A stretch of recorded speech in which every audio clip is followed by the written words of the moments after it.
नमो नारायणाय नमः। मैं हूँ वामिका और आप सभी का हमारे चैनल आध्यात्मिक सागर में हार्दिक स्वागत है। आप सभी का दिन शुभ और मंगलमय हो और आप सभी स्वस्थ और आनंदित रहें। आइए अब प्रारंभ करते हैं आज का अध्याय। आज आप सुनेंगे माघ मास महात्म्य का अध्याय 20। इससे पहले के अध्याय में आपने जाना था कि किस प्रकार ऋषियों ने श्री सूत जी से पूछा था कि हे सूत नंदन, भगवान जलशायी वहाँ कैसे प्राप्त हुए और किस विधि से उनकी पूजा की जाती है। तब इसके बाद श्री सूत जी ने जो महात्म्य बताया उसका वर्णन आज आप सुनेंगे। सूत जी ने कहा, पूर्व काल में वाशकली नाम से प्रसिद्ध दानवों का राजा था। वह बड़ा बलवान तथा संपूर्ण देवता, गंधर्व, नाग एवं राक्षसों के लिए भी अजेय था। उस महाबली दानव ने संपूर्ण भूमंडल को अपने वश में करके दैत्यों की सेना साथ लेकर देवलोक पर भी चढ़ाई की। वहां देवताओं और असुरों में एक दूसरे का संहार करने वाला बड़ा भयंकर युद्ध हुआ।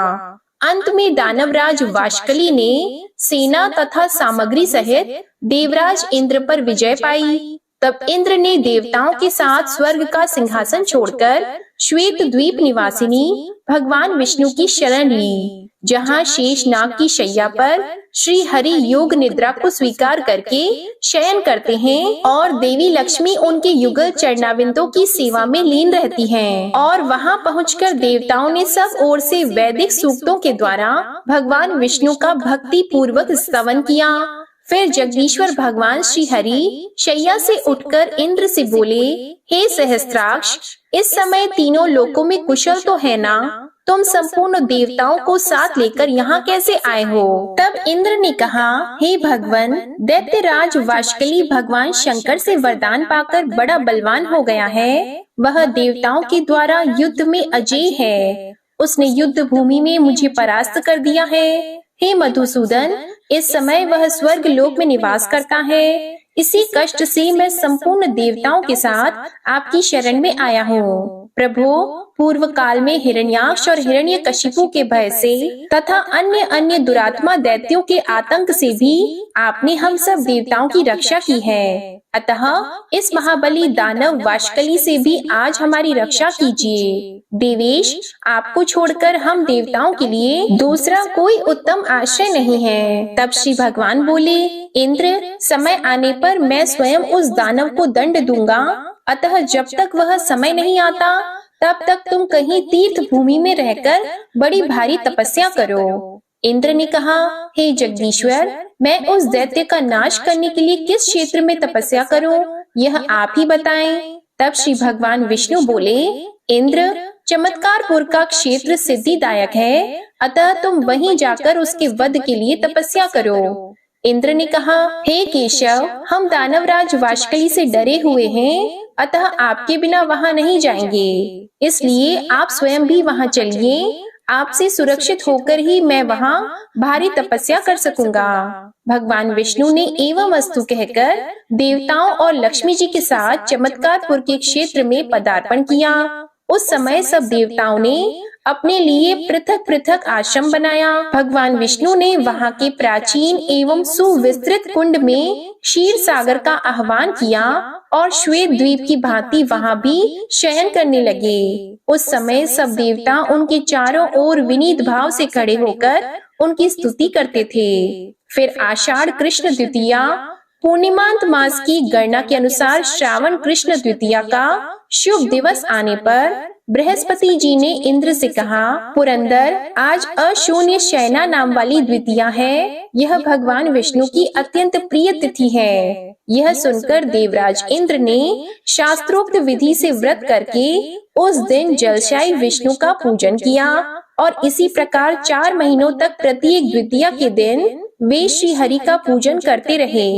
इससे वे दिव्य तेज से संपन्न हो गए। उन्हें तेज स्वरूप में देखकर भगवान विष्णु बड़े प्रसन्न हुए और बोले, इंद्र, अब तुम संपूर्ण देवताओं के साथ वाशकली का वध करने के लिए जाओ, तुम्हारी विजय होगी। देव शत्रुओं को मारने के लिए मेरा यह सुदर्शन चक्र भी तुम्हारे साथ जाएगा। ऐसा कहकर श्री हरि ने दानवेंद्र का वध करने के लिए इंद्र के साथ अपने सुदर्शन चक्र को भी भेजा। इंद्र ने उस चक्र के साथ जाकर युद्ध में संपूर्ण दानवों का संहार कर डाला। दानवराज वाष्कली भी चक्र से मस्तक कट जाने के कारण वज्र के मारे हुए पर्वत की भांति पृथ्वी पर गिर पड़ा और भी बहुत से शूरवीर बलोन्मत्त दानव युद्ध में मारे गए। इस प्रकार दैत्य सेना का संहार करके सुदर्शन चक्र पुनः भगवान विष्णु के हाथ में आ गया। वे इंद्र आदि देवता भी निर्भय होकर पुनः भगवान विष्णु के समीप आए और उन्हें प्रणाम करके बोले, हे देवेश, आपके प्रभाव से हमारे सब शत्रु मारे गए और त्रिलोकी का अकंटक राज्य फिर हमें प्राप्त हो गया। अब हमारे लिए सदैव कल्याण करने वाला तथा हमारे शत्रुओं को भय पहुंचाने वाला जो कर्तव्य हो उसका उपदेश कीजिए। तब श्री भगवान ने कहा, मुझे तो संपूर्ण लोगों का हित करने के लिए पवित्र जल से भरे हुए इस कुंड में अब सदैव निवास करना है। अतः तुम्हें प्रति वर्ष यहाँ आकर प्रयत्न पूर्वक चातुर्मास्य में होने वाले अशून्य शयन व्रत का पालन करना चाहिए, जिससे तुम्हारे शत्रु होंगे ही नहीं। दूसरा भी जो मनुष्य भक्ति पूर्वक यहाँ आकर मेरी पूजा करेगा वह साधु पुरुषों के लोक को प्राप्त होगा।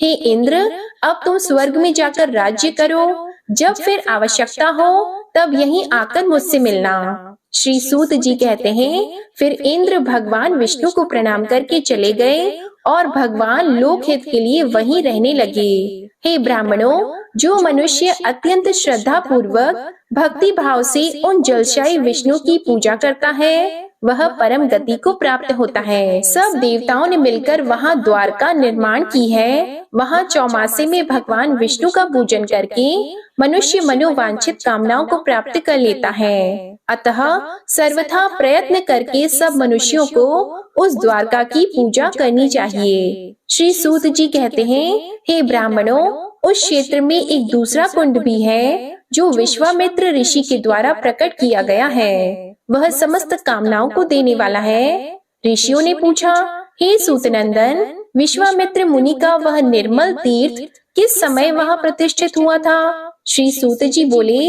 द्विजवरों, वहाँ पहले से ही एक साधारण झरना था जो पृथ्वी पर महात्म्य से युक्त होकर बहता था। फिर उसी में देव नदी गंगा वहाँ स्वयं आकर स्थित हुई, जिसमें स्नान करने वाला पुरुष तत्काल सब पापों से मुक्त हो जाता है। जो मनुष्य वहाँ पितरों के उद्देश्य से श्रद्धा पूर्वक श्राद्ध करता है उसका वह श्राद्ध पितरों को अक्षय तृप्ति प्रदान करने वाला होता है। उस उत्तम तीर्थ में जो कुछ दान, होम और जप आदि सत्कर्म किया जाता है उसका अनंत फल होता है। एक समय की बात है, व्याध के बाण से घायल हुई एक हिरणी उस देव नदी के जल में घुसी और वहीं उसकी मृत्यु हो गई। उस पुण्य जल के प्रभाव से वही हिरणी स्वर्ग लोक में मेनका नामक अप्सरा हुई। वह अप्सरा उस तीर्थ के प्रभाव का स्मरण करती हुई चैत्र शुक्ल तृतीया को रविवार और भरणी नक्षत्र का योग होने पर सदा वहां आकर स्नान किया करती थी। किसी समय वैसा ही योग आने पर मुनीश्वर विश्वामित्र भी कहीं से घूमते हुए उस तीर्थ में आ गए। इधर मेनका भी देव दर्शन के लिए स्वर्ग लोक से आई और भगवान की पूजा करके स्वर्ग में जाने लगी। तब तक उसकी दृष्टि वहाँ इधर उधर घूमते हुए मुनिवर विश्वामित्र पर पड़ गई। उन्हें देखते ही मेनका काम के अधीन हो गई और शीघ्रता पूर्वक उनके समीप गई। उस अदृष्ट पूर्व सुंदरी को देखकर मुनि ने पूछा, हे कल्याणी, तुम्हारा शुभ हो। मन, वाणी और क्रिया द्वारा भगवान विष्णु के चरणों में तुम्हारी अविचल भक्ति हो। बाले, क्या तुम सदाचार और विनय से युक्त होकर सदा प्रिय वचन बोलती हो?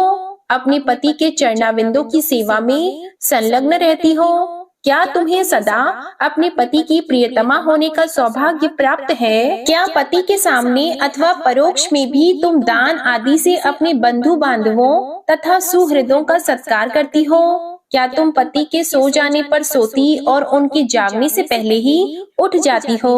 क्या प्रातः काल उठकर तुम प्रतिदिन अपने घर में स्वयं ही झाड़ू लगाती हो? क्या देवताओं को नमस्कार करके घर के गुरुजनों को प्रतिदिन प्रणाम करती हो? और उन सबको अपनी शक्ति के अनुसार अन्न और जल देकर स्वयं सबसे पीछे भोजन करती हो? क्या जल जंतुओं की रक्षा करती हुई अपने सघन वस्त्र से पानी को 7 बार छानकर पीती हो? कभी सूर्यास्त के समय तो तुम भोजन नहीं करती, अपने सेवकों, कुटुंबीजनों तथा विशेषतः साधु संतों को दिए बिना तो तुम भोजन नहीं करती। क्या तुम दया भाव से युक्त होकर शरीर को क्लेश देने वाले जूं, खटमल और मच्छर आदि का भी पुत्र की भांति पालन करती हो? क्या साधु पुरुषों के मुख से प्रतिदिन भक्ति पूर्वक कल्याणमय धर्म का उपदेश सुनती हो और सुनकर आदर के साथ उसका पालन भी करती हो? क्या पवित्र शास्त्र कथा सुनकर तुम शास्त्र का, वाचक का तथा उसकी विशेष व्याख्या करने वाले विद्वान का भी पूजन करती हो? क्या प्रतिदिन शिव मंदिर में अपनी शक्ति के अनुसार तुम संगीत, वाद्य आदि की व्यवस्था करती और भेंट पूजा उपहार चढ़ाती हो? क्या तुम साधु पुरुषों को उनका पूरा शरीर ढकने के उपयुक्त वस्त्र अर्पण करती हो? तुम दूसरों के घर में विशेषतः रात के समय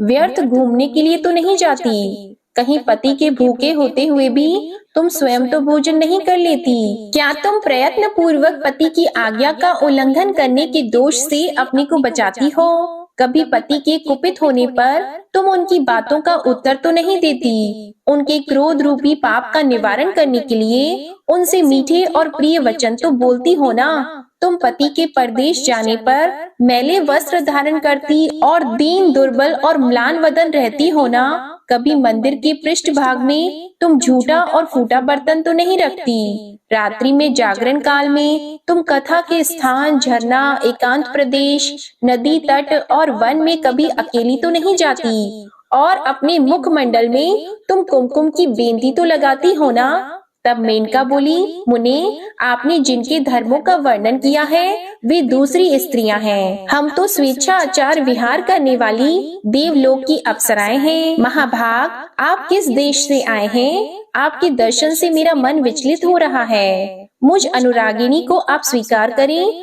अन्यथा मेरे प्राण नहीं रहेंगे। यदि ऐसा हुआ तो आपको स्त्री वध का पाप लगेगा। तब विश्वामित्र ने कहा, भद्रे, हम तो शिव शास्त्रों की आज्ञा के अनुसार चलने वाले ब्रह्मचारी हैं। समस्त व्रतधारियों और विशेषतः शिव भक्तों का मूल धर्म है ब्रह्मचर्य व्रत का पालन।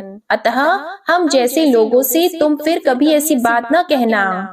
व्रतधारी और शिव भक्त पुरुष 100 पुरुषों से अधिक काल तक जो तपस्या करता है वह एक बार के स्त्री प्रसंग से नष्ट हो जाती है। जो पापात्मा स्त्री को स्वीकार करता है उसका शिव उपासना संबंधी व्रत व्यर्थ हो जाता है। भगवान शिव के भक्तों को स्त्रियों के साथ बातचीत करने से भी पाप लगता है, इसलिए तुम शीघ्र ही इस स्थान से चली जाओ। तुम जीवित रहो या मर जाओ, परंतु मैं तुम्हारी इस बात को नहीं मानूंगा। व्रती पुरुषों को स्त्री वध की अपेक्षा स्त्री संगम से ही अधिक पाप लगता है। स्त्री वध करने पर तो व्रती पुरुषों के लिए विद्वानों ने प्रायश्चित बताया है, परंतु उनके संगम से जो दोष होता है उसका कोई प्रायश्चित ही नहीं कहा है। इसलिए तुमको यहाँ से चले जाना चाहिए। केवल व्रती पुरुषों को ही स्त्री संगम से पाप लगता है ऐसी बात नहीं है। जो व्रत से बाह्य है ऐसे मनुष्य भी स्त्रियों में आसक्त होने पर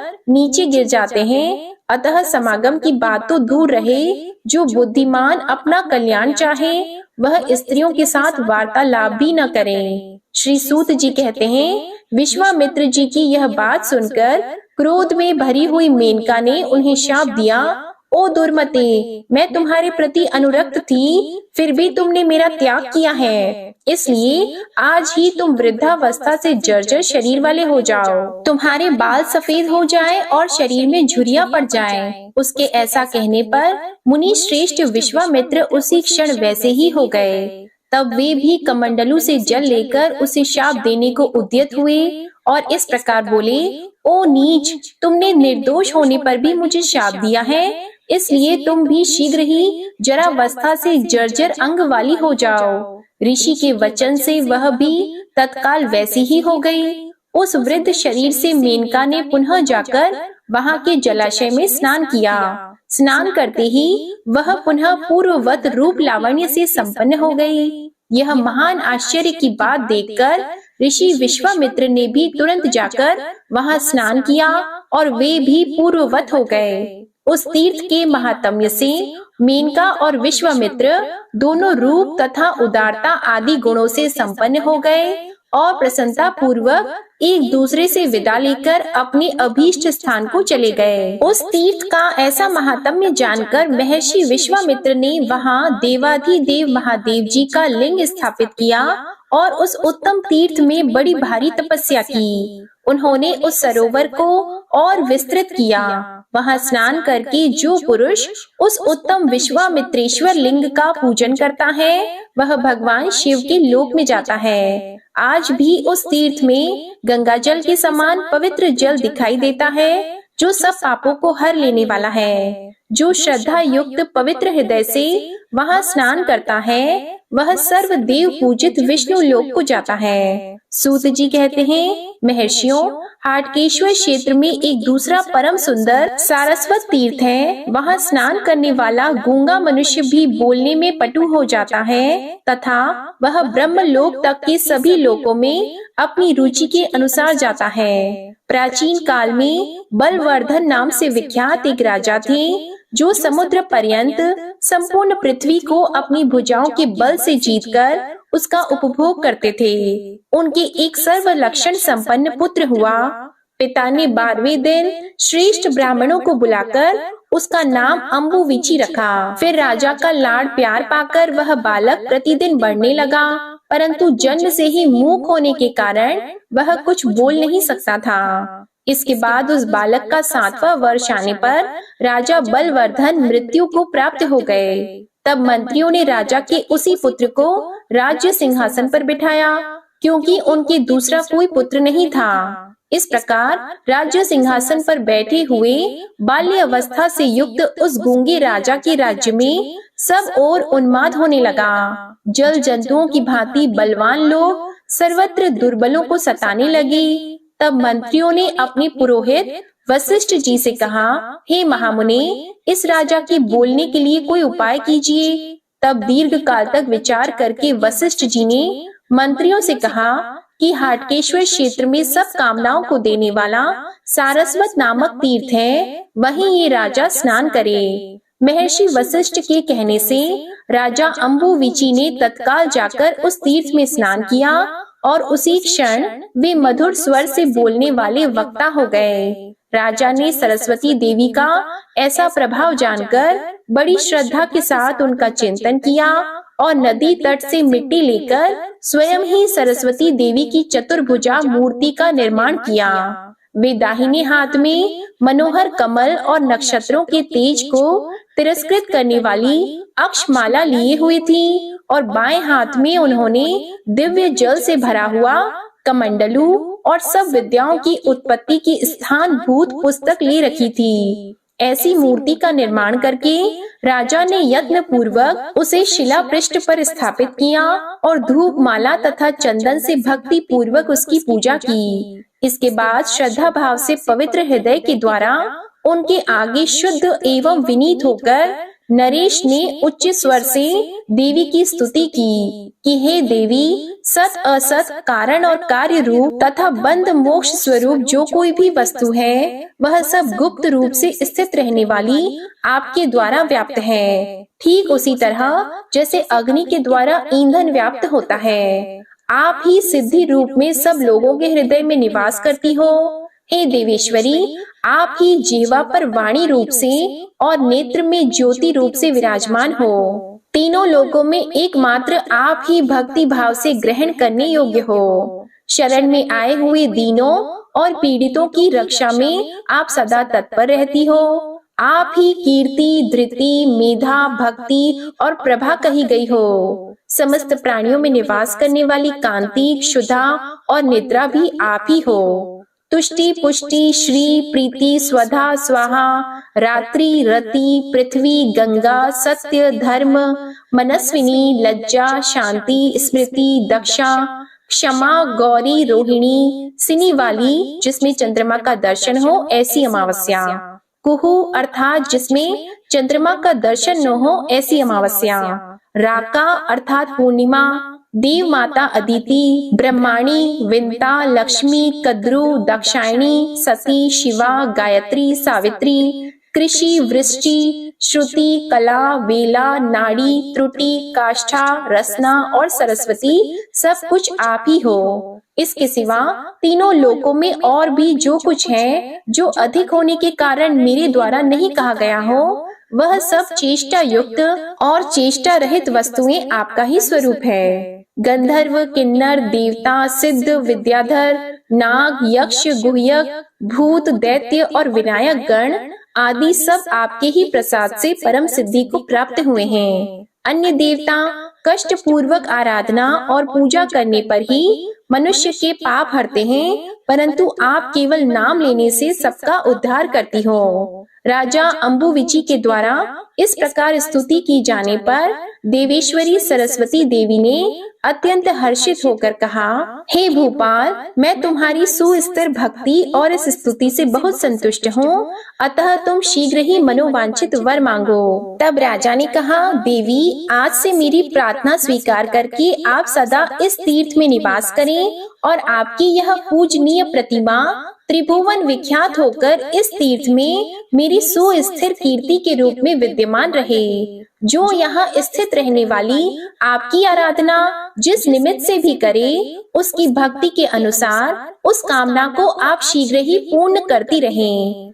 तब सरस्वती देवी बोली, राजन, जो इस शुभ सलिल में स्नान करके अष्टमी और चतुर्दशी तिथि को यहाँ मेरी पूजा करेगा, उसकी मनोवांछित कामनाओं को मैं पूर्ण करूंगी। श्री सूत जी कहते हैं, इस प्रकार परमेश्वरी सरस्वती देवी सब लोगों के हित के लिए तभी से वहाँ निवास करने लगी। जो मनुष्य अष्टमी और चतुर्दशी को उपवास करके श्वेत पुष्प और चंदन आदि के द्वारा वहाँ उनका पूजन करता है, वह जन्म जन्म में उत्तम वक्ता एवं मेधा अर्थात धारणा शक्ति से संपन्न होता है। सरस्वती देवी के प्रसाद से उसके वंश में भी कोई मूर्ख नहीं पैदा होता। जो सरस्वती देवी के आगे धर्म कथा श्रवण करता है, वह उनके प्रभाव से 3 युगों तक स्वर्ग लोक में निवास करता है। जो सरस्वती देवी के मंदिर में सदा श्रद्धा पूर्वक विद्या दान करता है, वह अश्वमेध यज्ञ का फल पाता है। जो वहाँ श्रेष्ठ ब्राह्मण को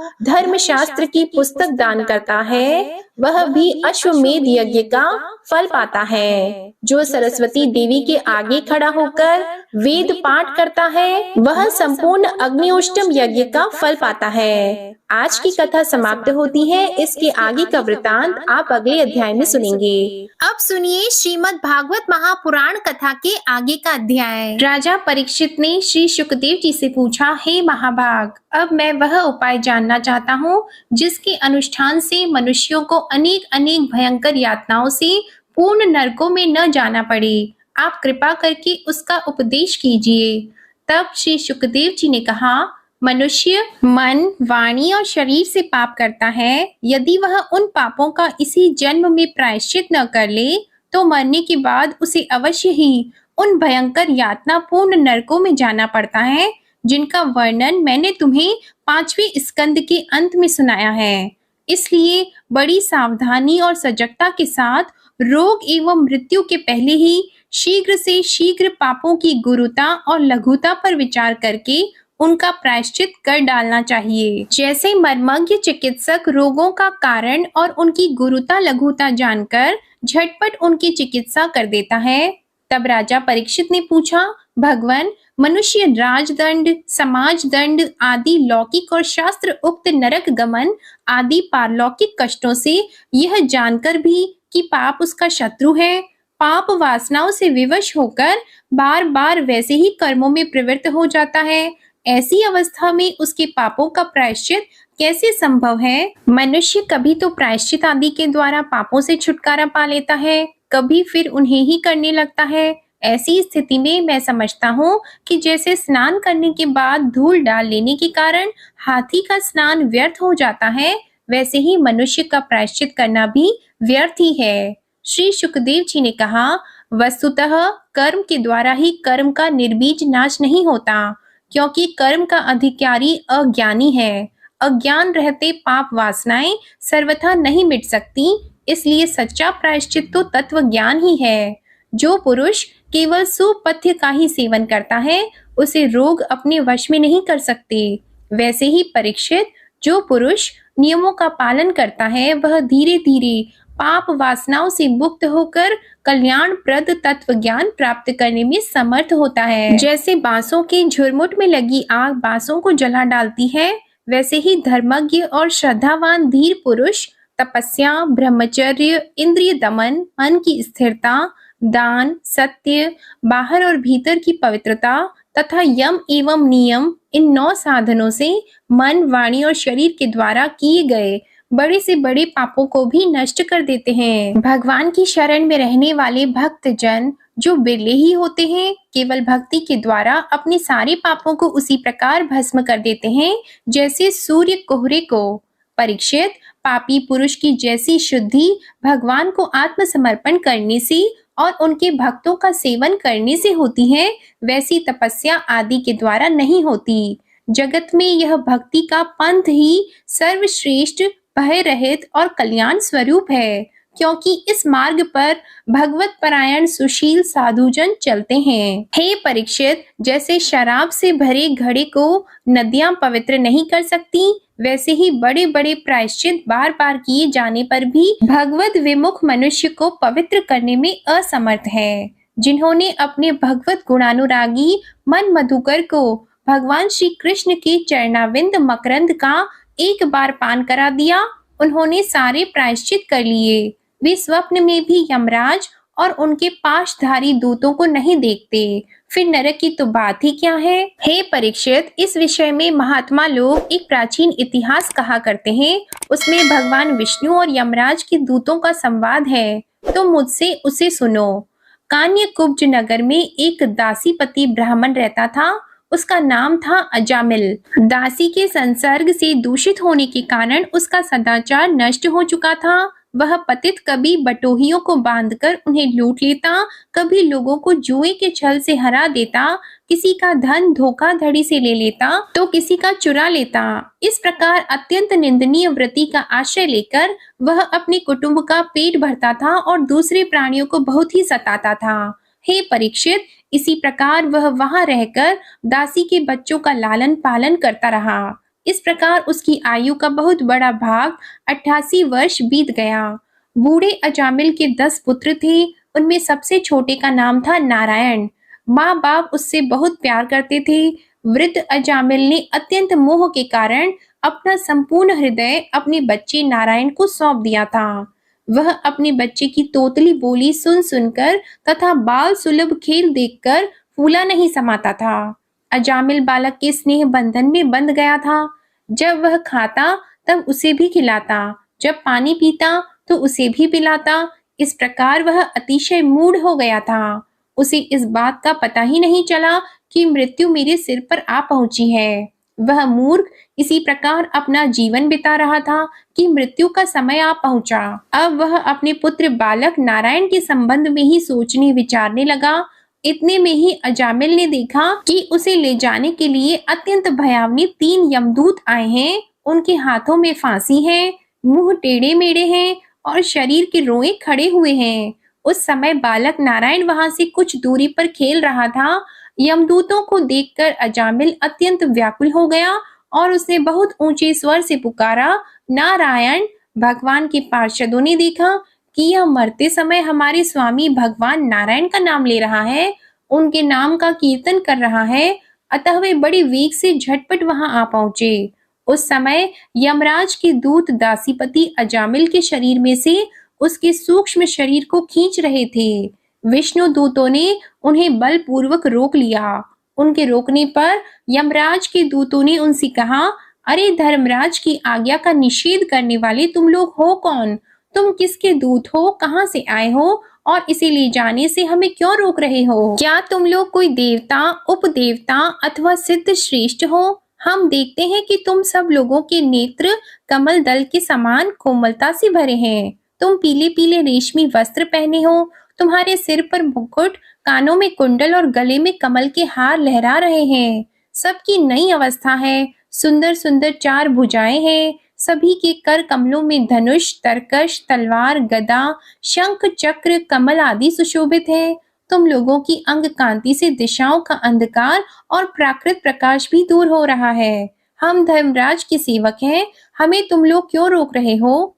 श्री सुखदेव जी कहते हैं, परीक्षित, जब यमदूतों ने इस प्रकार कहा तब भगवान नारायण के आज्ञाकारी पार्षदों ने हंसकर मेघ के समान गंभीर वाणी से उनके प्रति यों कहा। भगवान के पार्षदों ने कहा, यमदूतों, यदि तुम लोग सचमुच धर्मराज के आज्ञाकारी हो तो हमें धर्म का लक्षण और धर्म का तत्व सुनाओ। दंड किस प्रकार दिया जाता है? दंड का पात्र कौन है? मनुष्यों में सभी पापाचारी दंडनीय हैं अथवा उनमें से कुछ नहीं? यमदूतों ने कहा, वेदों ने जिन कर्मों का विधान किया है वे धर्म है और जिनका निषेध किया है वे अधर्म है। वेद स्वयं भगवान के स्वरूप हैं, वे उनके स्वाभाविक श्वास प्रश्वास एवं स्वयं प्रकाश ज्ञान है, ऐसा हमने सुना है। जगत के रजोमय, सत्वमय और तमोमय सभी पदार्थ, सभी प्राणी अपने परम आश्रय भगवान में ही स्थित रहते हैं। वेद ही उनके गुण, नाम, कर्म और रूप आदि के अनुसार उनका यथोचित विभाजन करते हैं। जीव शरीर अथवा मनोवृत्तियों से जितना कर्म करते हैं उसके साक्षी रहते हैं। सूर्य, अग्नि, आकाश, वायु, चंद्रमा, संध्या, रात, दिन, दिशाएं, जल, पृथ्वी, काल और धर्म, इनके द्वारा अधर्म का पता चल जाता है और तब दंड के पात्र का निर्णय होता है। पाप कर्म करने वाले सभी मनुष्य अपने अपने कर्मों के अनुसार दंडनीय होते हैं।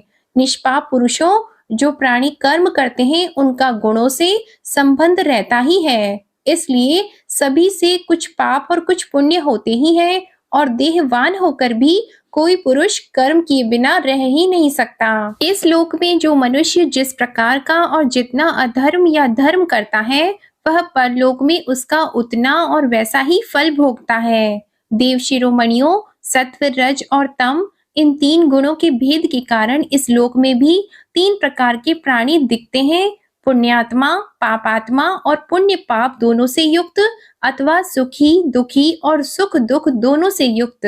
वैसे ही परलोक में भी उनकी त्रिविधता का अनुमान किया जाता है। वर्तमान समय ही भूत और भविष्य का अनुमान करा देता है, वैसे ही वर्तमान जन्म के पाप पुण्य भी भूत और भविष्य जन्मों के पाप पुण्य का अनुमान करा देते हैं। हमारे स्वामी अजन्मा भगवान सर्वज्ञ यमराज सबके अंतःकरण में ही विराजमान हैं, इसलिए वे अपने मन से ही सबके पूर्व रूपों को देख लेते हैं। वे साथ ही उनके भावी स्वरूप का भी विचार कर लेते हैं। जैसे सोया हुआ अज्ञानी पुरुष स्वप्न के समय प्रतीत हो रहे कल्पित शरीर को ही अपना वास्तविक शरीर समझता है, सोए हुए अथवा जागने वाले शरीर को भूल जाता है, वैसे ही जीव भी अपने पूर्व जन्मों की याद भूल जाता है और वर्तमान शरीर के सिवा पहले और पिछले शरीरों के संबंध में कुछ भी नहीं जानता। देवताओं, आप जानते ही हैं कि यह अजामिल बड़ा शास्त्रज्ञ था। शील, सदाचार और सद्गुणों का तो यह खजाना ही था। ब्रह्मचारी, विनयी, जितेंद्रिय, सत्यनिष्ठ, मंत्रवेत्ता और पवित्र भी था। इसने गुरु, अग्नि, अतिथि और वृद्ध पुरुषों की सेवा की थी। अहंकार तो इसमें था ही नहीं। यह समस्त प्राणियों का हित चाहता, उपकार करता, आवश्यकता के अनुसार ही बोलता और किसी के गुणों में दोष नहीं ढूंढता था। एक दिन यह ब्राह्मण अपने पिता के आदेश अनुसार वन में गया और वहां से फल फूल समिधा तथा कुश लेकर घर के लिए लौटा। लौटते समय इसने देखा कि एक भ्रष्ट शूद्र जो बहुत कामी और निर्लज्ज है, शराब पीकर किसी वैश्या के साथ विहार कर रहा है। अजामिल उन्हें इस अवस्था में देखकर सहसा मोहित और काम के वश में हो गया। यद्यपि अजामिल ने अपने धैर्य और ज्ञान के अनुसार अपने काम वेग से विचलित मन को रोकने की बहुत चेष्टाएं की, परंतु पूरी शक्ति लगा देने पर भी वह अपने मन को रोकने में असमर्थ रहा। उस वैश्या को निमित्त बनाकर काम पिशाच ने अजामिल के मन को ग्रस लिया। इसकी सदाचार और शास्त्र संबंधी चेतना नष्ट हो गई। अब यह मन ही मन उसी वैश्या का चिंतन करने लगा और अपने धर्म से विमुख हो गया। अजामिल सुंदर सुंदर वस्त्र, आभूषण आदि वस्तुएं जिनसे वह प्रसन्न होती ले आता। यह ब्राह्मण उसी प्रकार की चेष्टा करता जिससे वह प्रसन्न हो जाती। उस स्वच्छंद चारिणी कुल्टा की तिरछी चितवन ने इसके मन को ऐसा लुभा लिया कि इसने अपनी कुलीन नवयुवती और विवाहिता पत्नी तक का परित्याग कर दिया। इसके पाप की भी भला कोई सीमा है? यह कुबुद्धि न्याय से अन्याय से जैसे भी जहां भी कहीं धन मिलता वहीं से उठा लाता। उस वैश्या के बड़े कुटुंब का पालन करने में ही यह व्यस्त रहता। इस पापी ने शास्त्र आज्ञा का उल्लंघन करके स्वच्छंद आचरण किया है। यह सत्पुरुषों के द्वारा निंदित है। इसने बहुत दिनों तक वैश्या के मल समान अपवित्र अन्न से अपना जीवन व्यतीत किया है। इसका सारा जीवन ही पापमय है। इसने अब तक अपने पापों का कोई प्रायश्चित भी नहीं किया है। इसलिए अब हम इस पापी को दंड पाणी भगवान यमराज के पास ले जाएंगे।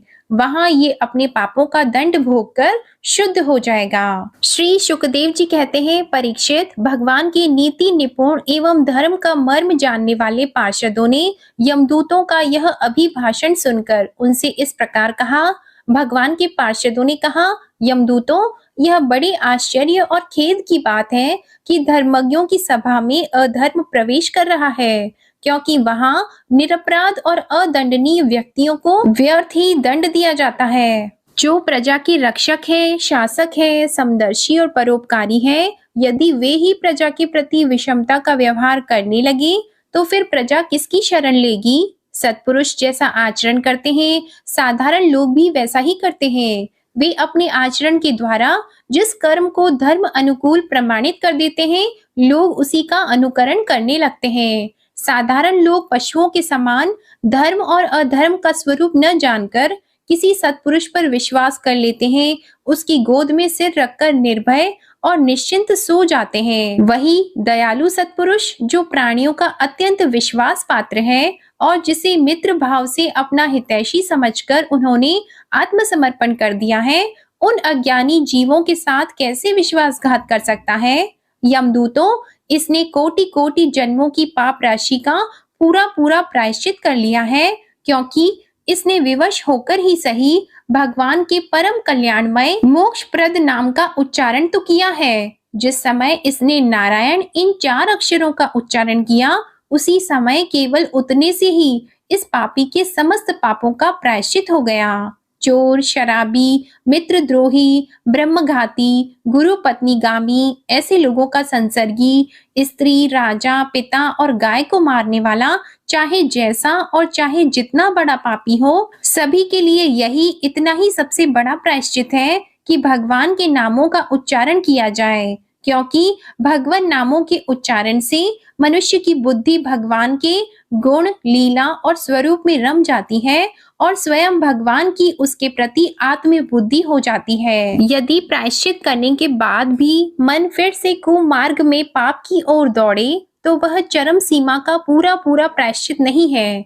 इसलिए जो लोग ऐसा प्रायश्चित करना चाहें कि जिससे पाप कर्मों और वासनाओं की जड़ ही उखड़ जाए, उन्हें भगवान के गुणों का ही गान करना चाहिए, क्योंकि उससे चित्त सर्वथा शुद्ध हो जाता है। इसलिए यमदूतों, तुम लोग अजामिल को मत ले जाओ। इसने सारे पापों का प्रायश्चित कर लिया है, क्योंकि इसने मरते समय भगवान के नाम का उच्चारण किया है। बड़े बड़े महात्मा पुरुष यह बात जानते हैं कि संकेत में, किसी दूसरे अभिप्राय से, परिहास में, तान अलापने में अथवा किसी की अवहेलना करने में भी यदि कोई भगवान के नामों का उच्चारण करता है तो उसके सारे पाप नष्ट हो जाते हैं। जो मनुष्य गिरते समय, पैर फिसलते समय, अंग भंग होते समय और सांप के डसते, आग में जलते तथा चोट लगते समय भी विवशता से हरि हरि कहकर भगवान के नाम का उच्चारण कर लेता है, वह यम यातना का पात्र नहीं रह जाता। महर्षियों ने जानबूझकर बड़े पापों के लिए बड़े और छोटे पापों के लिए छोटे प्रायश्चित बताए हैं। इसमें संदेह नहीं कि उन तपस्या, दान, जप आदि प्रायश्चितों के द्वारा वे पाप नष्ट हो जाते हैं, परंतु उन पापों से मलिन हुआ उसका हृदय शुद्ध नहीं होता। भगवान के चरणों की सेवा से वह भी शुद्ध हो जाता है। यमदूतों, जैसे जान या अनजान में ईंधन से अग्नि का स्पर्श हो जाए तो वह भस्म हो ही जाता है, वैसे ही जानबूझकर या अनजान में भगवान के नामों का संकीर्तन करने से मनुष्य के सारे पाप भस्म हो जाते हैं। जैसे कोई परम शक्तिशाली अमृत को उसका गुण न जानकर अनजान में पी ले तो भी वह अवश्य ही पीने वाले को अमर बना देता है, वैसे ही अनजान में उच्चारण करने पर भी भगवान का नाम अपना फल देकर ही रहता है। श्री शुकदेव जी कहते हैं, राजन, इस प्रकार भगवान के पार्षदों ने भागवत धर्म का पूरा पूरा निर्णय सुना दिया और अजामिल को यमदूतों के पाश से छुड़ाकर मृत्यु के मुख से बचा लिया। फिर परीक्षित पार्षदों की यह बात सुनकर यमदूत यमराज के पास गए और उन्हें यह सारा वृतांत ज्यों का त्यों सुना दिया।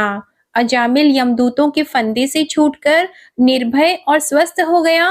उसने भगवान के पार्षदों के दर्शन जनित आनंद में मग्न होकर उन्हें सिर झुकाकर प्रणाम किया। निष्पाप परीक्षित भगवान के पार्षदों ने देखा कि अजामिल कुछ कहना चाहता है, तब वे सहसा उसके सामने ही वहीं अंतर ध्यान हो गए। इस अवसर पर अजामिल ने भगवान के पार्षदों से विशुद्ध भागवत धर्म और यमदूतों के मुख से वेदोक्त सगुण धर्म का श्रवण किया था। सर्व पापहारी भगवान की महिमा सुनने से अजामिल के हृदय में शीघ्र ही भक्ति का उदय हो गया। अब उसे अपने पापों को याद करके बड़ा पश्चाताप होने लगा। अजामिल मन ही मन सोचने लगा, अरे मैं कैसे इंद्रियों का दास हूँ। मैंने एक दासी के गर्भ से पुत्र उत्पन्न करके अपना ब्राह्मणत्व नष्ट कर दिया। यह बड़ी दुख की बात है। धिक्कार है, मुझे बार बार धिक्कार है। मैं संतों के द्वारा निंदित हूँ, पाप आत्मा हूँ। मैंने अपने कुल में कलंक का टीका लगा दिया। हाय हाय, मैंने अपनी सती एवं अबोध पत्नी का परित्याग कर दिया और शराब पीने वाली कुलटा का संसर्ग किया। मैं कितना नीच हूँ। मेरे माँ बाप बूढ़े और तपस्वी थे। वे सर्वथा असहाय थे। उनकी सेवा करने वाला और कोई नहीं था। मैंने उनका भी परित्याग कर दिया। ओह, मैं कितना कृतज्ञ हूँ। मैं अब अवश्य ही अत्यंत भयावने नरक में गिरूंगा, जिसमें गिरकर धर्मघाती पाप आत्मा कामी पुरुष अनेकों प्रकार की यम यातना भोगते हैं। मैंने अभी जो अद्भुत दृश्य देखा, क्या यह स्वप्न है अथवा जागृत अवस्था का ही प्रत्यक्ष अनुभव है? अभी अभी जो हाथों में फंदा लेकर मुझे खींच रहे थे, वे कहाँ चले गए? अभी अभी वे मुझे अपने फंदों में फंसाकर पृथ्वी के नीचे ले जा रहे थे, परंतु 4 अत्यंत सुंदर सिद्धों ने आकर मुझे छुड़ा लिया। वे अब कहाँ चले गए? यद्यपि मैं इस जन्म का महापापी हूँ, फिर भी मैंने पूर्व जन्मों में अवश्य ही शुभ कर्म किए होंगे, तभी तो मुझे इन श्रेष्ठ देवताओं के दर्शन हुए। उनकी स्मृति से मेरा हृदय अब भी आनंद से भर रहा है। मैं कुलटागामी और अत्यंत अपवित्र हूँ। यदि पूर्व जन्म में मैंने पुण्य न किए होते तो मरने के समय मेरी जीभ भगवान के मनोमोहक नाम का उच्चारण कैसे कर पाती? कहाँ तो मैं महाकपटी, पापी, निर्लज और ब्रह्मतेज को नष्ट करने वाला, और कहाँ भगवान का वह परम मंगलमय नारायण नाम। सचमुच मैं तो कृतार्थ हो गया। अब मैं अपने मन, इंद्रिय और प्राणों को वश में करके ऐसा प्रयत्न करूंगा कि फिर अपने को घोर अंधकारमय नरक में नहीं डालूंगा। अज्ञानवश मैंने अपने को शरीर समझकर उसके लिए बड़ी बड़ी कामनाएं की और उनकी पूर्ति के लिए अनेकों कर्म किए। उन्हीं का फल है यह बंधन। अब मैं इसे काटकर समस्त प्राणियों का हित करूंगा, वासनाओं को शांत कर दूंगा, सबसे मित्रता का व्यवहार करूंगा, दुखियों पर दया करूंगा और पूरे संयम के साथ रहूंगा।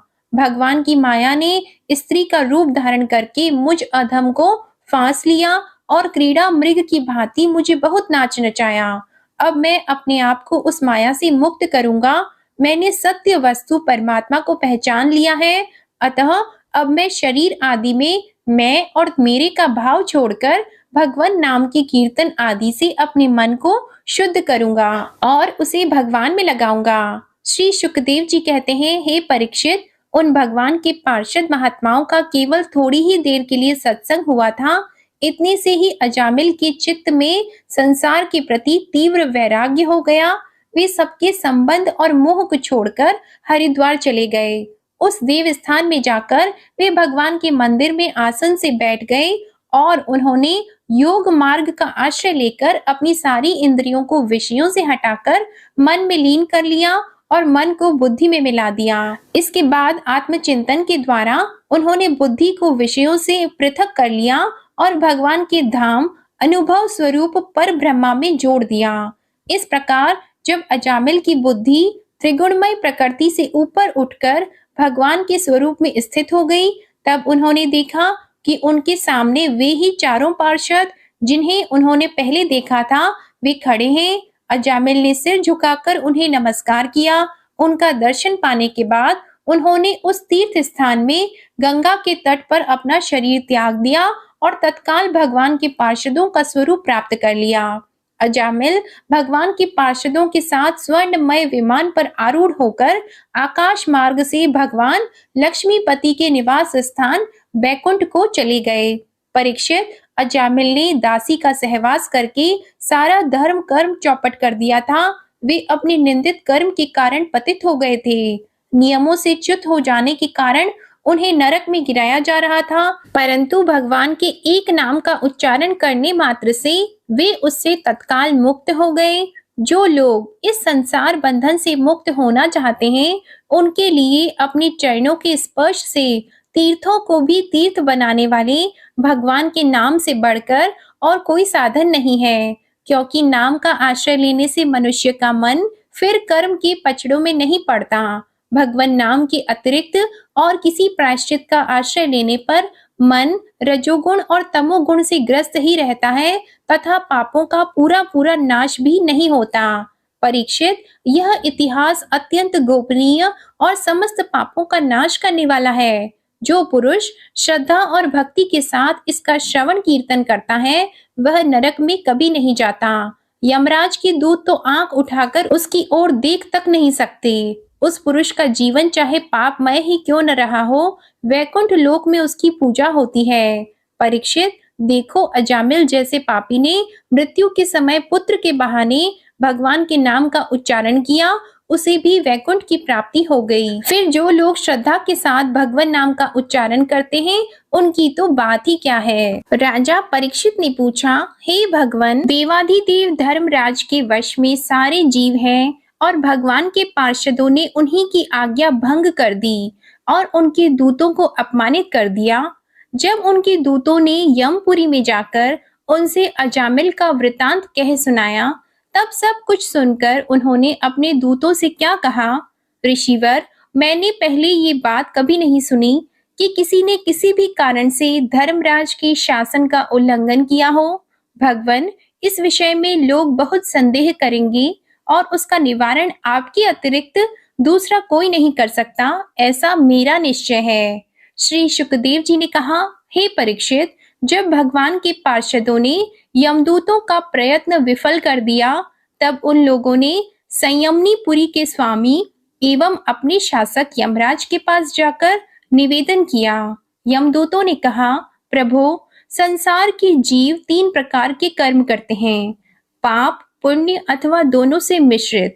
इन जीवों को उन कर्मों का फल देने वाले शासक संसार में कितने हैं? यदि संसार में दंड देने वाले बहुत से शासक हों, तो किसी सुख मिले और किसी दुख, इसकी व्यवस्था एक सी नहीं हो सकेगी। संसार में कर्म करने वालों के अनेक होने के कारण यदि उनके शासक भी अनेक हों, तो उन शासकों का शासकपना नाम मात्र का ही होगा। जैसे एक सम्राट के अधीन बहुत से नाम मात्र के सामंत होते हैं, इसलिए हम तो ऐसा समझते हैं कि अकेले आप ही समस्त प्राणियों और उनके स्वामियों के भी अधीश्वर हैं। आप ही मनुष्यों के पाप और पुण्य के निर्णायक, दंडदाता और शासक हैं। प्रभु, अब तक संसार में कहीं भी आपके द्वारा नियत किए हुए दंड की अवहेलना नहीं हुई थी, किंतु इस समय 4 अद्भुत सिद्धों ने आपकी आज्ञा का उल्लंघन कर दिया। प्रभु, आपकी आज्ञा से हम लोग एक पापी को यातना गृह की ओर ले जा रहे थे, परंतु उन्होंने बलपूर्वक आपके फंदे काटकर उसे छुड़ा दिया।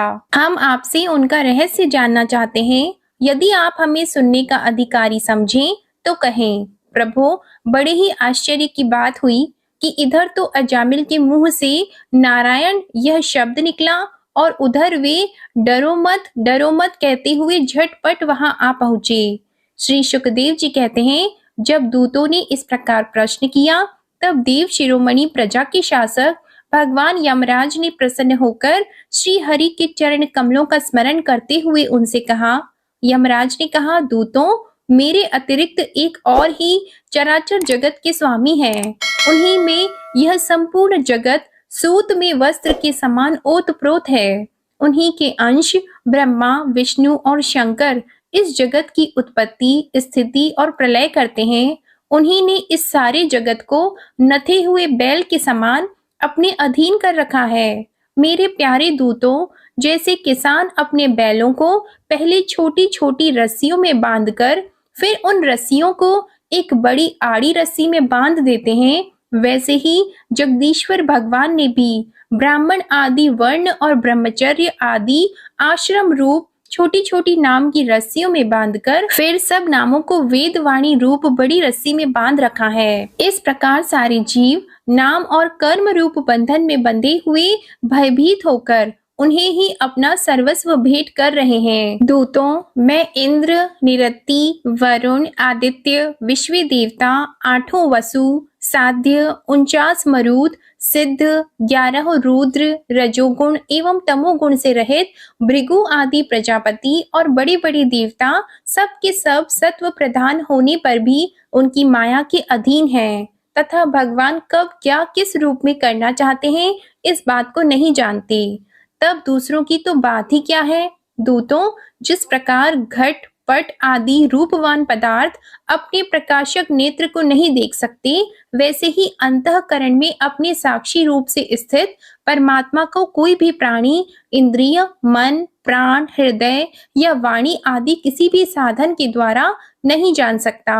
वे प्रभु सबके स्वामी और स्वयं परम स्वतंत्र हैं। उन्हीं मायामती पुरुषोत्तम के दूत उन्हीं के समान परम मनोहर रूप, गुण और स्वभाव से संपन्न होकर इस लोक में प्रायः विचरण किया करते हैं। विष्णु भगवान के सुर पूजित एवं परम अलौकिक पार्षदों का दर्शन बड़ा दुर्लभ है।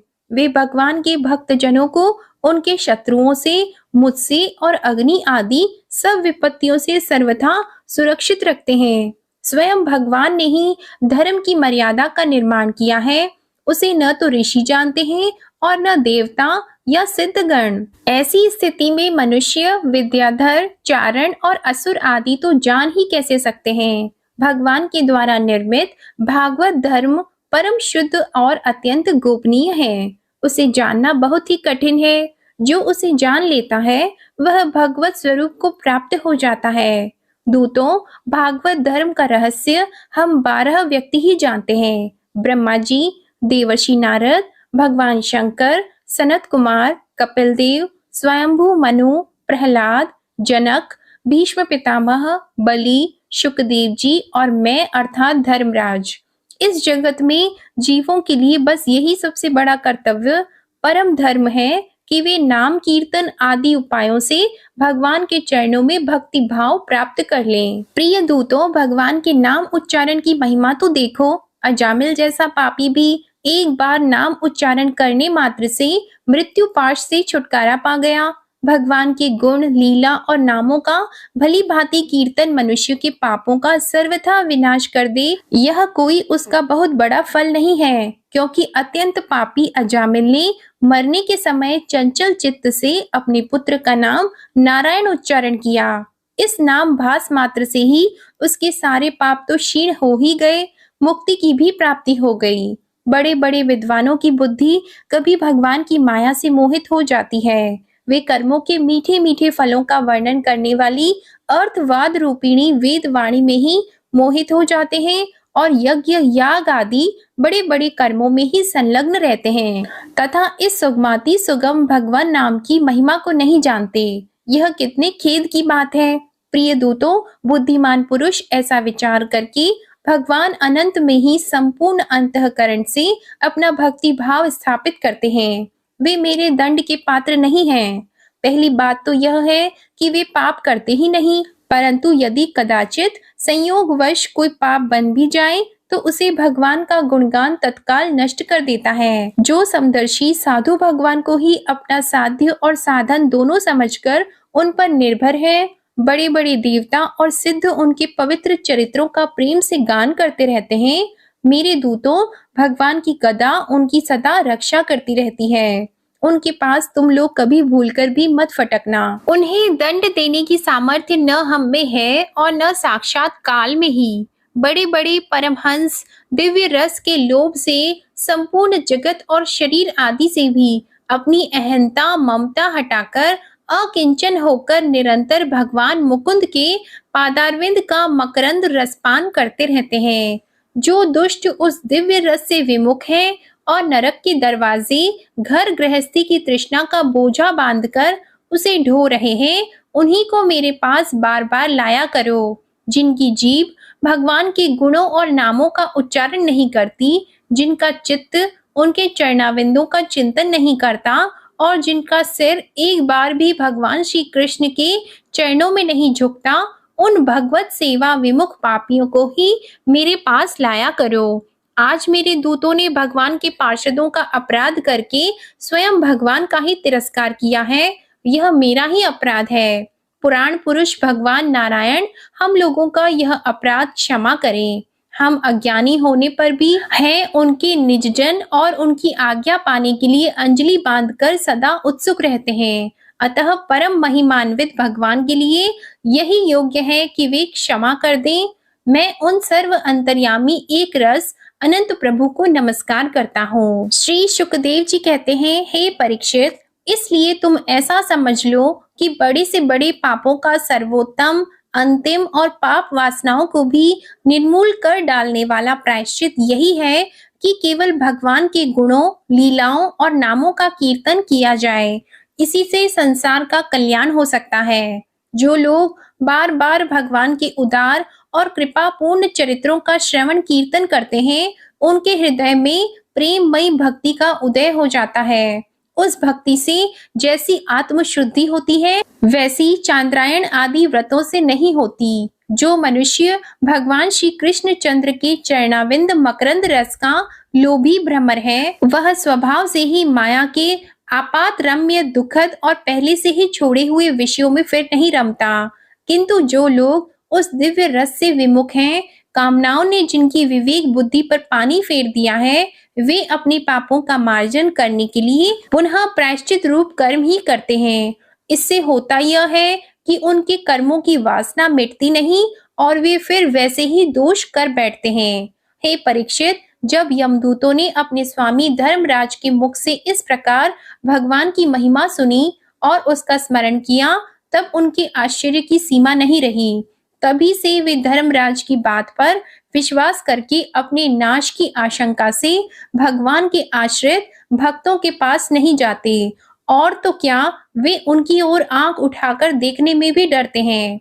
प्रिय परीक्षित, यह इतिहास परम गोपनीय अत्यंत रहस्यमय है। मलय पर्वत पर विराजमान भगवान अगस्त्य जी ने श्री हरि की पूजा करते समय मुझे यह सुनाया था। राजा परीक्षित ने पूछा, भगवन, आपने संक्षेप से तीसरे स्कंद में इस बात का वर्णन किया कि स्वयंभू मनवंतर में देवता, असुर, मनुष्य, सर्प और पशु पक्षी आदि की सृष्टि कैसे हुई। अब मैं उसी का विस्तार जानना चाहता हूँ।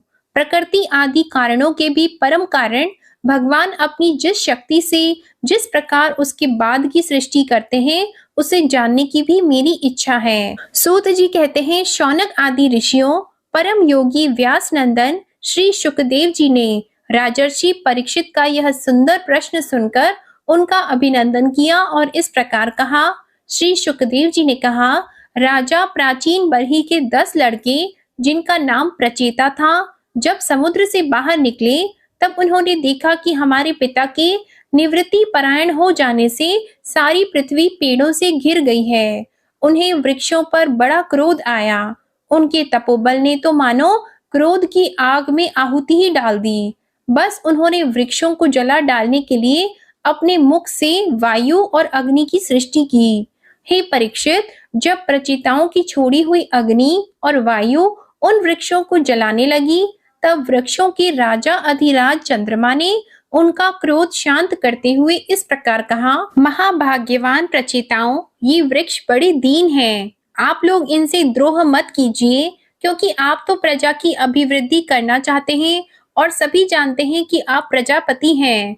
महात्मा प्रचेताओं, प्रजापतियों के अधिपति अविनाशी भगवान श्री हरि ने संपूर्ण वनस्पतियों और औषधियों को प्रजा के हितार्थ उनके खान पान के लिए बनाया है। संसार में पांखों से उड़ने वाले चर प्राणियों के भोजन फल पुष्प आदि अचर पदार्थ हैं। पैर से चलने वालों के घास तृणा आदि बिना पैर वाले पदार्थ भोजन है। हाथ वालों के वृक्ष लता आदि बिना हाथ वाले और 2 पैर वाले मनुष्य आदि के लिए धान गेहूं आदि अन्न भोजन है। 4 पैर वाले बैल ऊंट आदि खेती प्रवृत्ति के द्वारा अन्न की उत्पत्ति में सहायक हैं। निष्पाप प्रचेताओं, आपके पिता और देवाधिदेव भगवान ने आप लोगों को यह आदेश दिया है कि प्रजा की सृष्टि करो। ऐसी स्थिति में आप वृक्षों को जला डालें, यह कैसे उचित हो सकता है? आप लोग अपना क्रोध शांत करें और अपने पिता पितामह प्रपितामह आदि के द्वारा सेवित सत्पुरुषों के मार्ग का अनुसरण करें, जैसे माँ पिता बालकों की, पलके नेत्रों की, पति पत्नी की, गृहस्थ भिक्षुओं की और ज्ञानी अज्ञानियों की रक्षा करते हैं और उनका हित चाहते हैं, वैसे ही प्रजा की रक्षा और हित का उत्तरदायी राजा होता है। प्रचेताओं, समस्त प्राणियों के हृदय में सर्वशक्तिमान भगवान आत्मा के रूप में विराजमान है, इसलिए आप लोग सभी को भगवान का निवास स्थान समझें। यदि आप ऐसा करेंगे तो भगवान को प्रसन्न कर लेंगे। जो पुरुष हृदय के उबलते हुए भयंकर क्रोध को आत्मविचार के द्वारा शरीर में ही शांत कर लेता है, बाहर नहीं निकलने देता, वह काल क्रम से तीनों गुणों पर विजय प्राप्त कर लेता है। प्रचेताओं, इन दीनहीन वृक्षों को और न जलाइए, जो कुछ बच रहे हैं उनकी रक्षा कीजिए, इससे आपका भी कल्याण होगा। इस श्रेष्ठ कन्या का पालन इन वृक्षों ने ही किया है, इसे आप लोग पत्नी के रूप में स्वीकार कीजिए। हे परीक्षित, वनस्पतियों के राजा चंद्रमा ने प्रचेताओं को इस प्रकार समझा बुझाकर उन्हें प्रमलोचा अप्सरा की सुंदरी कन्या दे दी और वे वहां से चले गए। प्रचेताओं ने धर्म अनुसार उसका पाणी ग्रहण किया। उन्हीं प्रचेताओं के द्वारा उस कन्या के गर्भ से प्रचेतस दक्ष की उत्पत्ति हुई। फिर दक्ष की प्रजा सृष्टि से तीनों लोक भर गए। इनका अपनी पुत्रियों पर बड़ा प्रेम था। इन्होंने जिस प्रकार अपने संकल्प और वीर्य से विविध प्राणियों की सृष्टि की, वह मैं सुनाता हूँ, तुम सावधान होकर सुनो। हे परीक्षित, पहले प्रजापति दक्ष ने जल थल और आकाश में रहने वाले देवता असुर एवं मनुष्य आदि प्रजा की सृष्टि अपने संकल्प से ही की। जब उन्होंने देखा कि वह सृष्टि बढ़ नहीं रही है, तब उन्होंने विंध्याचल के निकटवर्ती पर्वतों पर जाकर बड़ी घोर तपस्या की। वहां एक अत्यंत श्रेष्ठ तीर्थ है, उसका नाम है अघमर्षण। वह सारे पापों को धो बहाता है। प्रजापति दक्ष उस तीर्थ में त्रिकाल स्नान करते और तपस्या के द्वारा भगवान की आराधना करते। प्रजापति दक्ष ने इंद्रिय अतीत भगवान की हंस गुह्य नामक स्तोत्र से स्तुति की थी। उसी से भगवान उन पर प्रसन्न हुए थे। मैं तुम्हें वह स्तुति सुनाता हूँ, तुम ध्यान पूर्वक सुनो। दक्ष प्रजापति ने इस प्रकार स्तुति की, हे भगवान, आपकी अनुभूति, आपकी चित्त शक्ति अमोघ है। आप जीव और प्रकृति से परे, उनके नियंता और उन्हें सत्ता स्फूर्ति देने वाले हैं। जिन जीवों ने त्रिगुणमयी सृष्टि को ही वास्तविक सत्य समझ रखा है, वे आपके स्वरूप का साक्षात्कार नहीं कर सके हैं, क्योंकि आप तक किसी भी प्रमाण की पहुंच नहीं है। आपकी कोई अवधि, कोई सीमा नहीं है। आप स्वयं प्रकाश और परात्पर हैं। मैं आपको नमस्कार करता हूँ। यों तो जीव और ईश्वर एक दूसरे के सखा हैं तथा इसी शरीर में इकट्ठे ही निवास करते हैं, परंतु जीव सर्वशक्तिमान आपके सख्य भाव को नहीं जानता। ठीक वैसे ही जैसे रूप, रस, गंध आदि विषय अपने प्रकाशित करने वाली नेत्र, घ्राण आदि इंद्रिय वृत्तियों को नहीं जानते, क्योंकि आप जीव और जगत के दृष्टा हैं, दृश्य नहीं। महेश्वर, मैं आपके श्री चरणों में नमस्कार करता हूँ। देह, प्राण, इंद्रिय, अंतःकरण की वृत्तियां पंच महाभूत और उनकी तन्मात्राएं, ये सब जड़ होने के कारण अपने को और अपने से अतिरिक्त को भी नहीं जानते, परंतु जीव इन सबको और इनके कारण सत्व, रज और तम इन 3 गुणों को भी जानता है, परंतु वह भी दृश्य अथवा ज्ञेय रूप से आपको नहीं जान सकता, क्योंकि आप ही सबके ज्ञाता और अनंत हैं। हे परमात्मन, आप मुझ पर कृपा प्रसाद कीजिए। लोगों की उपासनाएं प्रायः साधारण कोटि की होती हैं, अतः आप सबके हृदय में रहकर उनकी भावना के अनुसार भिन्न भिन्न देवताओं के रूप में प्रतीत होते रहते हैं।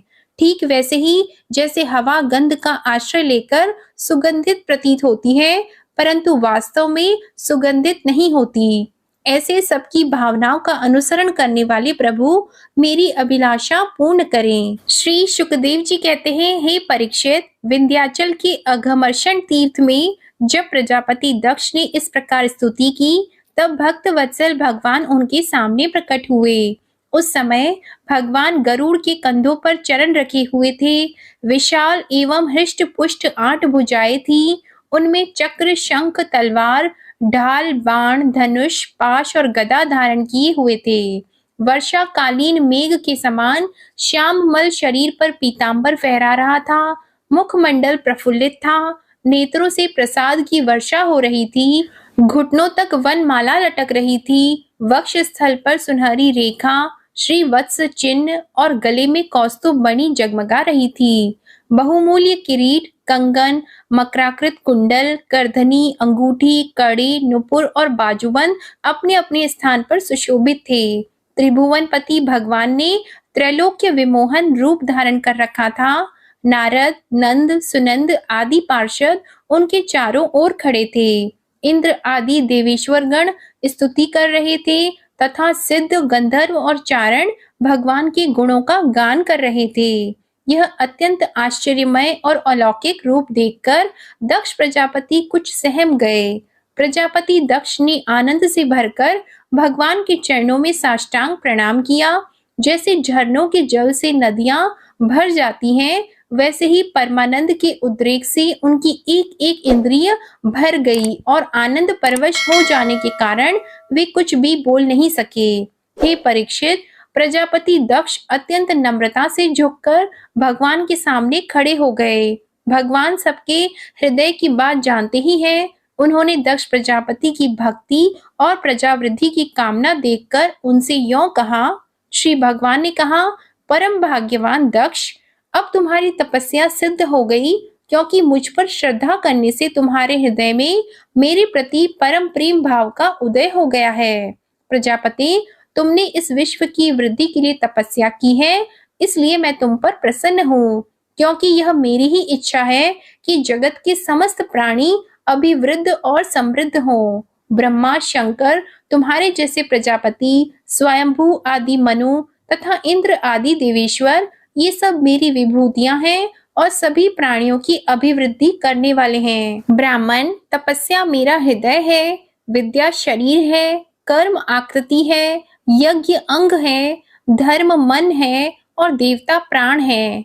जब यह सृष्टि नहीं थी, तब केवल मैं ही था, और वह भी निष्क्रिय रूप में। बाहर भीतर कहीं भी और कुछ नहीं था। न तो कोई दृष्टा था और न दृश्य। मैं केवल ज्ञान स्वरूप और अव्यक्त था। ऐसा समझ लो मानो सब ओर सुषुप्ति ही सुषुप्ति छा रही हो। प्रिय दक्ष, मैं अनंत गुणों का आधार एवं स्वयं अनंत हूँ। जब गुणमयी माया के शोभ से यह ब्रह्मांड शरीर प्रकट हुआ, तब इसमें अयोनिज आदि पुरुष ब्रह्मा उत्पन्न हुए। जब मैंने उनमें शक्ति और चेतना का संचार किया, तब देव शिरोमणि ब्रह्मा सृष्टि करने के लिए उद्यत हुए, परंतु उन्होंने अपने को सृष्टि कार्य में असमर्थ सा पाया। उस समय मैंने उन्हें आज्ञा दी कि तप करो। तब उन्होंने घोर तपस्या की और उस तपस्या के प्रभाव से पहले पहल तुम 9 प्रजापतियों की सृष्टि की। प्रिय दक्ष, देखो, यह पंचजन प्रजापति की कन्या असिकनी है। इसे तुम अपनी पत्नी के रूप में ग्रहण करो। अब तुम गृहस्थ उचित स्त्री सहवास रूप धर्म को स्वीकार करो।